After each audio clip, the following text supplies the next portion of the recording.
Assalamualaikum warahmatullahi wabarakatuh. Perkenalkan, nama saya Mardiana Hanafi, NIM A1C31862 dari kelas Fisika Reguler B 2018. Di sini saya akan menampilkan studi pembelajaran tentang gerak lurus, GLB dan GLBB untuk memenuhi tugas mata kuliah telaah kurikulum Fisika SMA. Gerak adalah perubahan posisi suatu objek yang diamati dari suatu titik acuan. Titik acuan yang dimaksud didefinisikan sebagai titik awal objek tersebut ataupun titik tempat pengamat benda. Gerak lurus adalah gerak suatu objek yang lintasannya berupa garis lurus. Jenis gerak ini disebut juga sebagai suatu translasi yang menghubungkan antar besaran, jarak, waktu, dan kecepatan. Gerak lurus ini hanya terjadi pada satu dimensi saja, di mana arah gerak benda selalu konstan. Contohnya dapat kita lihat pada mobil yang bergerak maju, gerakan pada buah apel yang jatuh dari pohonnya, dan pada setiap objek yang bergerak pada lintasan lurus. Gerak lurus dapat dibedakan menjadi dua, yaitu yang pertama gerak lurus beraturan atau GLB, yang kedua yaitu gerak lurus berubah beraturan atau GLBB. Gerak lurus beraturan atau GLB merupakan sebagai gerak suatu benda dengan kecepatan tetap. Kecepatan tetap yang artinya baik besar ataupun arahnya tetap. Misalnya sebuah mobil bergerak dengan suatu kecepatan tetap 80 km per jam, yang artinya mobil itu bisa menempuh jarak 80 km dalam waktu 1 jam. Bila jarum speedometer di mobil itu tetap menunjukkan 80 km per jam, yang berarti mobil itu bergerak dengan kecepatan konstan. Karena kecepatan benda tetap, maka kata kecepatan dapat diganti dengan kelajuan. Besar kecepatan pada GLB ditentukan dengan persamaan, yaitu sebagai berikut. V sama dengan S per T. V adalah kelajuan rata-rata dalam satuan meter per sekon, S sama dengan jarak tempuh total dalam satuan meter, T sama dengan selang waktu dalam satuan sekon. Ciri-ciri gerak lurus beraturan. Suatu benda dikatakan bergerak lurus beraturan bila menunjukkan ciri-ciri sebagai berikut. Yang pertama itu pada lintasan berupa garis lurus atau masih dapat dianggap sebagai lintasan yang lurus. Yang kedua, pada kecepatan benda tetap atau konstan. Yang ketiga, tidak mempunyai percepatan A sama dengan 0. Yang keempat, pada panjang lintasan yang ditempuh sama dengan ruas grafik V, Vs, dan T. Pada kecepatan berbanding lurus dengan perpindahan dan berbanding terbalik dengan waktu. Rumus gerak lurus beraturan. S sama dengan V kali T, V sama dengan S per T. V adalah kecepatan, S adalah jarak, T adalah waktu. Penerapan gerak lurus beraturan dalam kehidupan sehari-hari yaitu yang pertama pada perjalanan kereta api. Kecepatan kereta api selalu konstan atau tetap, sehingga jadwal tiba di stasiun tujuan pun biasanya bisa ditentukan. Yang kedua yaitu perjalanan kapal laut.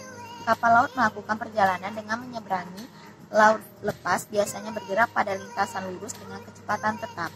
Yang ketiga yaitu kendaraan yang melewati jalan tol. Penerapan GLB dalam kehidupan sehari-hari selanjutnya yakni ketika kendaraan melalui jalan tol. Memang tidak selalu jalan tol adalah lintasan lurus, ada juga yang tikungan, namun pasti ada saja jalan lurus yang dilewati. Terkadang kendaraan yang berjalan pada jalan tol juga mempunyai kecepatan yang konstan atau tetap. Yang keempat yaitu gerak pesawat terbang. Aplikasi gerak lurus beraturan dalam kehidupan berikutnya itu ketika pesawat terbang di ketinggian karena bergerak di kecepatan tetap dan pada lintasan yang lurus di udara. Selanjutnya yaitu gerak lurus berubah beraturan atau GLBB.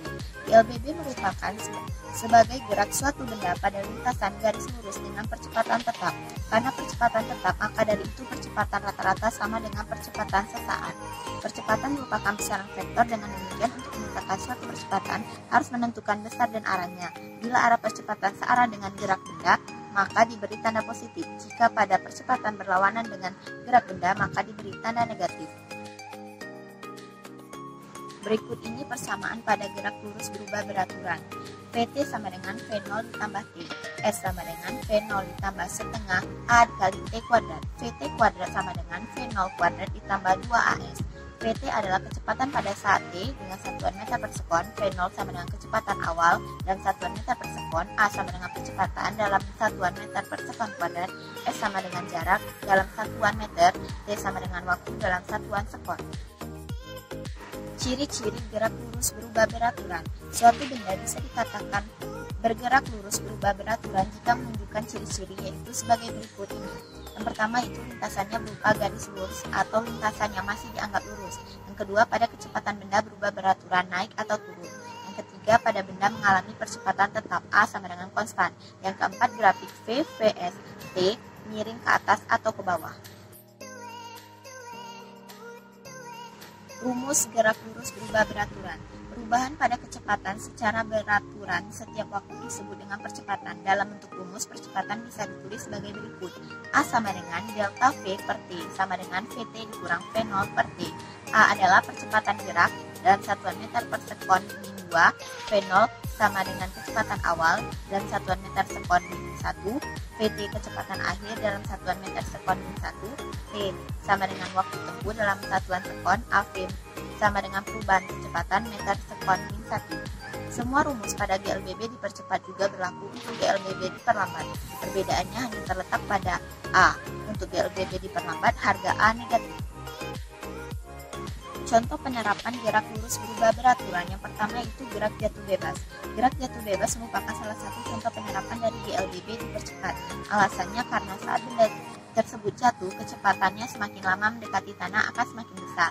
Contoh dari gerak jatuh bebas yaitu buah kelapa yang jatuh dari pohonnya, kelereng yang jatuh dari atas meja, jatuhnya buah apel dari pohonnya, dan masih banyak lagi. Yang kedua yaitu bersepeda di jalan yang menanjak atau menurun. Saat bersepeda pasti ada kalanya kamu mengayuh dalam kecepatan tinggi dan terkadang juga mengayuh dengan kecepatan yang melambat. Saat berada di tanjakan kamu akan naiki laju sepeda, sementara itu saat turunan mencoba untuk memperlambat laju untuk menghindari terjadinya kemungkinan kecelakaan karena tergelincir. Yang ketiga, bola dilempar di atas. Melempar bola ke atas juga merupakan aplikasi GLBB dalam kehidupan sehari-hari. Saat melakukan hal tersebut, kecepatan bola saat ke atas semakin cepat. Dan ketika bola sudah kembali turun ke tanah, maka kecepatannya semakin cepat karena faktor gravitasi. Yang keempat itu mengegas dan mengerem kendaraan. Saat menginjak pedal gas pada mobil atau menarik stang gas pada motor, maka kecepatan kendaraan akan semakin bertambah. Sementara itu, saat mengerem kecepatannya tentu semakin berkurang. Demikianlah video pembelajaran yang dapat saya sampaikan. Semoga bermanfaat. Lebih dan kurang saya mohon maaf. Wabillahi taufiq wal hidayah. Wassalamualaikum warahmatullahi wabarakatuh.